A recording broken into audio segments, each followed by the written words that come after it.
अस्सलाम वालेकुम एवरीवन। उम्मीद है कि आप सब खैरियत से होंगे। अच्छा, पिछली क्लास में हमने जो है वो चैप्टर 5 अपना शुरू किया था, हमने प्राइस इंडेक्स नंबर, जिसमें हमने समझा था कि प्राइस इंडेक्स नंबर होता क्या है। फिर एक एग्जांपल देखी थी जिसमें हमने देखा था कि बेस ईयर क्या होता है, करंट ईयर क्या होता है, उसको किस तरीके से फाइंड करते हैं हम। अगर वो एग्जामिनर मेंशन करता है तो किस तरीके से हम निकालेंगे, नहीं करता तो किस तरीके से हम निकालेंगे, क्योंकि 10 ईयर में ये क्वेश्चन आया हुआ है। हम देखेंगे 10 ईयर के क्वेश्चन भी, और हमने फॉर्मूला भी देखा था उसका कि किस तरीके से प्राइस इंडेक्स फॉलो किया जाता है। ठीक है। आज हम थोड़ी-सी ये, अच्छा, पिछली क्लास में ये चीज़ कवर करनी थी लेकिन मैंने भूल गया था थोड़ा कवर करवाना आपको।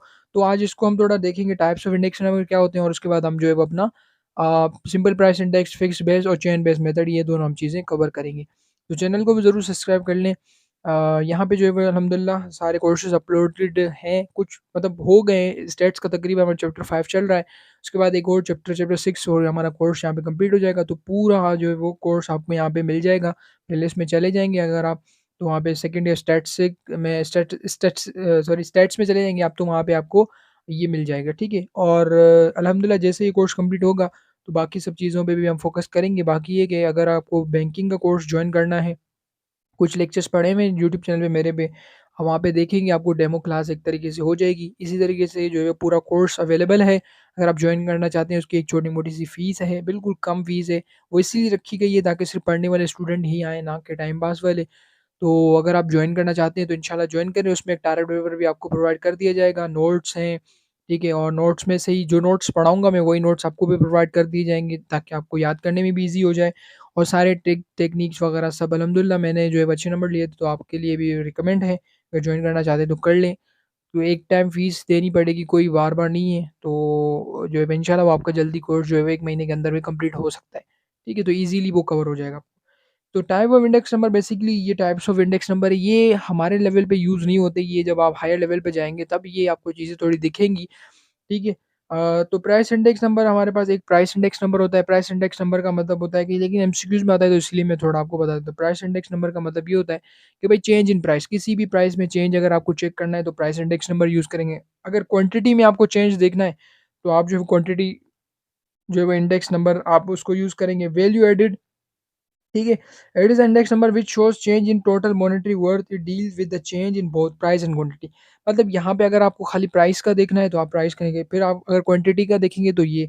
लेकिन यहाँ पे वैल्यू इंडेक्स नंबर जो है क्या करता है, प्राइस और क्वांटिटी दोनों को चेंज को मेज़र करता है। ये हम जब आगे चल के लॉन्ग का क्वेश्चन कवर करेंगे, लेस पेयर पार्शियल फ्यूचर, वहाँ पे यूज़ चीज़ होती है, तो वहाँ पे हमें ये चीज़ देखने को मिलेगी। लेकिन एमसीक्यूज़ के लिए जस्ट थोड़ा बताना था आपको मैंने, तो ये चीज़ें मैंने आपको बता दी। अब जो है वो हम अपना सिंपल प्राइस इंडेक्स नंबर को कवर करेंगे, ठीक है, फिक्स्ड बेस।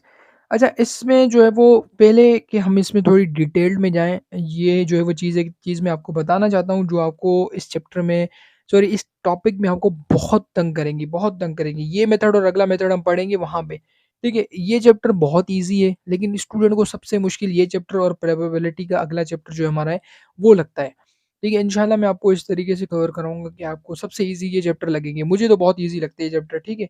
इसमें कुछ ऐसा नहीं है, लेकिन यहाँ पे कुछ ऐसी वर्डिंग्स यूज़ होती हैं जिसकी वज़ह से स्टूडेंट मसला करता है, स्टूडेंट को समझ में नहीं आती चीज़ें। तो उन्हीं वर्डिंग को ही मैं पहले सबसे सबसे पहले समझाऊँगा, जो इंशाल्लाह आप ये समझने के बाद आप 10 ईयर खोलेंगे और क्वेश्चन करेंगे अटेम्प्ट, इंशाल्लाह इंशाल्लाह अल्लाह के करम से आपके जो है वो सारे क्वेश्चन अटेम्प्ट हो जाएँगे, ठीक है? तो कहता है simple price index number fixed base. अच्छा, पेपर में क्वेश्चन आता है, वो कहता है find simple price index number, बस। यहाँ वो यूज़ करता है प्राइस रिलेटिव, ठीक है? प्राइस रिलेटिव का भी मतलब होता है सिंपल प्राइस इंडेक्स नंबर, ठीक है? Fixed base. प्राइस रिलेटिव का क्या मतलब होता है? Simple price index number fixed base, ठीक है? अब फिक्स्ड बेस का क्या मतलब है, और हम आगे भी चलेंगे, एक दूसरा मेथड भी कवर करेंगे, लेकिन आप समझ लें फिक्स्ड बेस में जो है वो fixed base, simple price index base, fixed base को हम प्राइस इंडेक्स नंबर भी बोलते हैं, और हम उसको प्राइस रिलेटिव भी बोलते हैं, ठीक है? ये वर्ड आपको यूज़ करेगा प्राइस रिलेटिव, तो रिलेटिव याद रखिएगा बस। अगला मेथड भी हम कवर करेंगे, दोबारा मैं आपको ये चीज़ दिखाऊँगा, फिर आप कंपैरिज़न कीजिएगा और आपको फिर और अच्छे से समझ में आएगी कि ये चीज़ क्या है, ठीक है? तो समझते हैं, कहते हैं in this method the price of the particular year of the average, और the average price of the number of the year is used as base, ठीक है? इसमें मतलब कहता है कि भई आप कोई एक ईयर बेस ले लेते हैं और सारे में सारी जब जितनी भी आपको वैल्यूज़ चाहिए होती हैं, जितनी भी चेंजेज़ आप देख रहे होते हैं, उस सब में वो बेस ईयर फिक्स्ड होता है। कोई आप उस बेस ईयर को आप चेंज नहीं करते। ज़रूरी नहीं कि वो खाली बेस ईयर ही हो सकता है वो 2 ईयर्स को लेके उसकी एवरेज ली जाए और उसको भी उसकी एवरेज को बेस बना दी जाए। अब आप कहेंगे ये क्या चीज़ है? तो ये भी एक 10 ईयर का क्वेश्चन है, हम इसको कवर करेंगे। लेकिन फ़िलहाल आप बस इतना समझ लें कि फिक्स्ड बेस वो मेथड होता है जिसमें आपका जो बेस ईयर होता है वो फिक्स्ड होता है, वो चेंज नहीं होता। किस तरीके से उसको भी देखते हैं। ठीक है, फ़ॉर्मूला हमारे पास है price in current year, price in base year multiply by 100 वही प्राइस इंडेक्स वाला नम फ़ॉर्मूला है हमारे पास। ठीक है, ये चीज़ें हैं हमारे पास। अच्छा अब इसमें जो है वो हम जो है वो क्वेश्चन एक मैं आपको दिखाता हूँ, सॉल्व करवाऊँगा इंशाल्लाह मैं आपको। ठीक है, ये रहा हमारे पास क्वेश्चन। तो यहाँ पे भी देखिए मैंने दोबारा लिखा है प्राइस इंडेक्स नंबर और प्राइस रिलेटिव दोनों सेम होती हैं, फिक्स्ड बेस को ही कहते हैं। पीएनपीओ ये हमने पिछली क्लास में कवर किया था, मैंने बताया था प्राइस इन बेस ईयर को पीओ से डिनोट करते हैं, PN price in current year multiply by 100 ये फॉर्मूला है हमारे पास। ठीक है, अब हमारे पास क्वेश्चन है, जो क्वेश्चन में ये 2 चीज़ें गिवन है, ठीक है, प्राइस गिवन है और सॉरी ईयर्स गिवन है और प्राइस गिवन है। 1980, 1981, 1990 1982, 1983 ठीक है, ये ईयर्स गिवन है। अब अगर मैं क्वेश्चन में मेंशन नहीं करता कि भाई कौन-सा बेस ईयर है या कौन-सा करंट ईयर है, आप क्या मुझे आइडेंटिफ़ाई करके बता सकते हैं कि कौन-सा हमारा बेस ईयर है, कौन-सा करंट ईयर है? अगर मैं मेंशन नहीं करता, क्योंकि एग्ज़ाम में ये क्वेश्चन आया है, मैं आपको खुद दिखाऊँगा, सॉल्व भी करवाऊँगा। ठीक है? तो जिन्होंने पिछली क्लास ली है, उन्होंने अपने पास लिख भी लिया होगा, उम्मीद करता हूँ मैं। ठीक है? देखिए, बेस ईयर हमारा सबसे पुराना ईयर होता है, तो 1980 हमारा बेस ईयर हो जाएगा और 1983 जो है वो हमारा करंट ईयर होगा। ठीक है? मतलब 1980 बेस ईयर हो गया, ये कन्फर्म्ड हो गया। उसके बाद 1981 हमारा करंट ईयर हो गया। फिर हमारा 1980 बेस ईयर होगा और 1982 करंट, मतलब करंट ईयर आपके चेंज होते रहेंगे फिक्स्ड बेस में और बेस ईयर जो है वो आपका वो फिक्स्ड होता है। ठीक है? ये बात याद रखिएगा। किस तरीके से? फिलहाल इस कॉलम को भूल जाएँ, आपको इसको छोड़ दें। ठीक है? ये हम आगे पढ़ेंगे कि प्राइस इंडेक्स नंबर में अगर वो एग्ज़ामिनर बोलता है हमें कि भाई बेस को शिफ्ट करो, ठीक है? एक ईयर से दूसरी बेस पे ले जाओ, तो फिर कैसे सॉल्व करेंगे वो हम देखेंगे।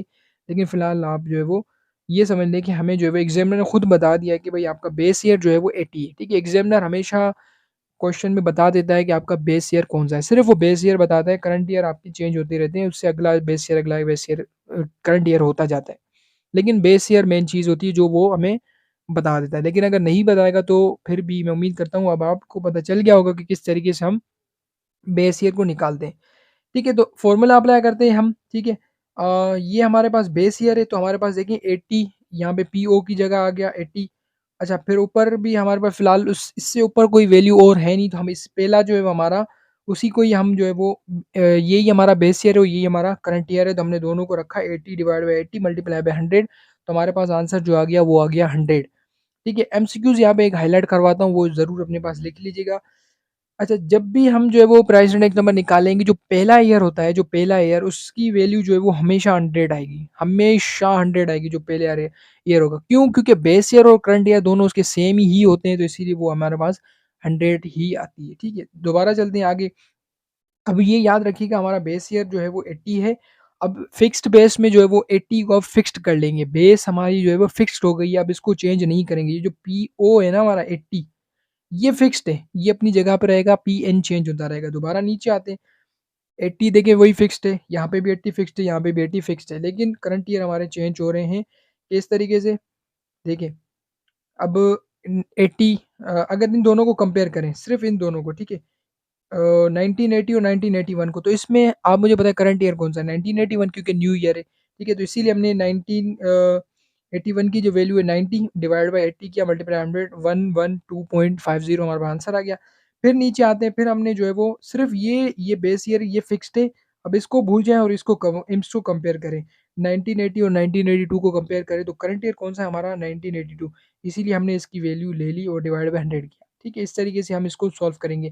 तो सिंपल तरीका था, हमने समझा कि भाई जो हमारा बेस ईयर होता है फिक्स्ड बेस में प्राइस इंडेक्स नंबर या रिलेटिव प्राइस भी जिसको हम बोलते हैं प्राइस इंडेक्स, उसमें हम क्या करते हैं, हम जो है वो हमारी एक जो बेस ईयर होता है वो फिक्स्ड होता है सब में। फिर उसके बाद हम बारी-बारी क्या करते हैं, इसी वैल्यू को यहाँ रखा, फिर दूसरी वैल्यू को रखा, फिर तीसरी को, फिर चौथी को, इस तरीके से बारी-बारी रखते जाते हैं और बेस ईयर हमारा वही होता है और मल्टीप्लाई बाय 100 करते हैं और हमारे पास आंसर आता जाता है। ठीक है? तो ये सिंपल सा एक जो है वो हमने रूल सीखा कि भाई फिक्स्ड बेस में क्या होता है, हमारी बेस जो है वो फिक्स्ड होती है, एग्ज़ामिनर हमें बता देता है। अगर नहीं बताता तो भी आप सबसे पहले जो क्या करेंगे, सबसे जो पुरानी वैल्यू होगी उसकी जो वैल्यू होगी वो आपका बेस ईयर हो जाएगा, वो फिक्स्ड हो जाएगा और बाकी सब आपका चलता रहेगा।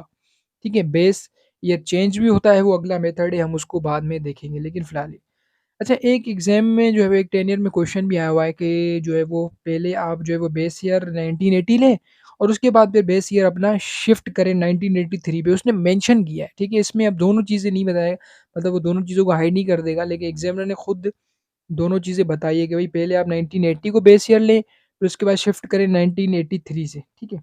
3 पर उसको शिफ्ट करें। तो सिंपल है, कुछ नहीं करना, यहाँ पे हमारा 80 बेस ईयर था तो हमने सबके सामने सेव किया था, 80 को सेम किया था। लेकिन यहाँ पे जो है वो हमारा 1983 बेस ईयर बन गया है, ठीक है? अगर एग्ज़ामिनर खुद मेंशन करता है कि भाई किस ईयर को बेस बनानी है तो आप उसको बनाएँगे। लेकिन अगर वो कुछ भी नहीं मेंशन करता तो फिर आप जो है वो सबसे जो पुराना ईयर होगा उसको आप अपना बेस ईयर बनाएँगे। ठीक है? ये पॉइंट आप याद रखिएगा, अपने पास लिख भी लिया। अगर उसने खुद बताया है, अब देखिए आप अगर इनमें देखें तो 1983 तो हमारा बेस ईयर नहीं बनना, क्योंकि ये तो पुरानी वैल्यू तो है नहीं सबसे, ठीक है? लेकिन एग्ज़ामिनर ने खुद हमें बोला है तो हम फिर इसको as a base year consider करेंगे। तो 1983 की 88 वैल्यू है तो इसीलिए यहाँ पे सबके बेस ईयर जो है वो फिक्स्ड हो गए हैं, बाकी सारी वैल्यू चेंज नहीं। अब आप कहेंगे सर, आपने एक पॉइंट बोला था कि जो पहली वैल्यू होगी, जो भी आप जो बेस ईयर होगा, उसकी जो वैल्यू आएगी आपकी, वो हमेशा 100 होगी। ठीक है? देखिए यहाँ पे हमारा बेस ईयर 80 था, हमने इसकी वैल्यू 100 आ रही थी। लेकिन अब हमारा जो बेस ईयर है वो 88 है, तो 88 की भी वैल्यू देखिए 100 ही आ रही है। तो ये पॉइंट याद रखिएगा, जिस ईयर को हम बेस बनाते हैं उसकी वैल्यू 100 ही आती है। एमसीक्यूज़ में ये बहुत बार आया है, इंशाल्लाह जैसे ही हमारा कोर्स खत्म होगा मैं आपको सारे 10 ईयर के एमसीक्यूज़ भी यहाँ पे सॉल्व करवा दूँगा। ठीक है, तो आज जो है वो हमने सिंपल सी एक चीज़ देखी, प्राइस इंडेक्स नंबर देखा, जिसको प्राइस रिलेटिव भी बोलते हैं, उसका फ़ॉर्मूला देखा और उसमें हमने जो है वो एक ये मेथड देखा कि भाई अगर एग्ज़ामिनर हमें खुद बता देता है बेस ईयर, तो हम उसको फिक्स्ड बेस से हमने सॉल्व कर लिया। फिर उसके बाद अगर वो बोलता है कि भाई इस बेस ईयर को शिफ्ट करो 1980 से 1983 पे शिफ्ट करो, तो हमने सिंपल 1983 की जो वैल्यू थी उसको बेस ईयर बना लिया और सॉल्व कर लिया, ठीक है? ये किया हमने तरीका और उसको हमने सॉल्व किया और इसकी ये टर्म याद रखिएगा। अगली क्लास में इंशाल्लाह जैसे हम प्राइस दूसरा चेन बेस्ड मेथड देखेंगे, वहाँ पे ये चीज़ आपको नज़र आएगी, तो मुश्किल होगी थोड़ी, ठीक है? तो फिक्स्ड बेस में हमारा बेस ईयर फिक्स्ड होता है, ठीक है? अगर उसने किसी भी ईयर को बोला है कि भई इसको आप बेस ईयर बनाएँ, तो हम उसको बनाएँगे। अगर उसने कुछ भी नहीं मेंशन किया, तो सबसे जो पुराना ईयर होगा वो हमारा बेस ईयर बनेगा। ठीक है, तो उम्मीद है कि आज की क्लास आपको समझ में आई होगी। बहुत डिटेल में चीज़ें समझा रहा हूँ मैं आपको, इतनी डिटेल में नहीं समझाया जाता, कोई नहीं बताता। वीडियोज़ थोड़ी लेंदी होती है मेरी, लेक्चर्स थोड़े लेंदी होते हैं। वो लेंदी इसलिए होते हैं कि यार मैं खुद सैटिस्फाई नहीं होता जब तक मैं आपको इन डिटेल्ड में एक-एक चीज़ ना बताऊँ। मैंने खुद इन चीज़ों से गुज़रा हूँ, मुझे आइडिया है स्टूडेंट कहाँ पे गलती करता है, कहाँ पे स्टूडेंट को चीज़ें समझ में नहीं आती। इसीलिए बार-बार, बार-बार उस चीज़ पे मैं जो है वो रिपीट करता हूँ। देखिए, अब आप किसी भी कोचिंग सेंटर जहाँ पे भी आप पढ़ते हैं, वहाँ पे जाएँ, आपको ये वर्डिंग नहीं बताएगा वो। लेकिन मैंने इस चीज़ों को फेस किया है, मैंने पता नहीं कितने क्वेश्चन मेरे गलत हो गए इस चीज़ की वजह से, इसीलिए मैंने ये वर्डिंग भी आपको बता दी ताकि आपका ये क्वेश्चन गलत ना हो। तो चैनल को भी ज़रूर सब्सक्राइब करें, इंशाल्लाह आपको सारी चीज़ें यहाँ पे प्रोवाइड करता रहूँगा, मेरी पूरी कोशिश है। जैसे-जैसे टाइम मिलता जाता है मैं चीज़ें शेयर करूँगा, लेकिन आपकी सपोर्ट की ज़रूरत है मुझे, ठीक है? प्रॉपर लेक्चर्स लिया करें, समझा करें चीज़ों को और अपने दोस्तों वगैरह के साथ भी ज़रूर शेयर किया करें ताकि उनकी भी हेल्प हो। तो मिलते हैं फिर अगली क्लास में, तब तक अल्लाह हाफ़िज़, दुआ में याद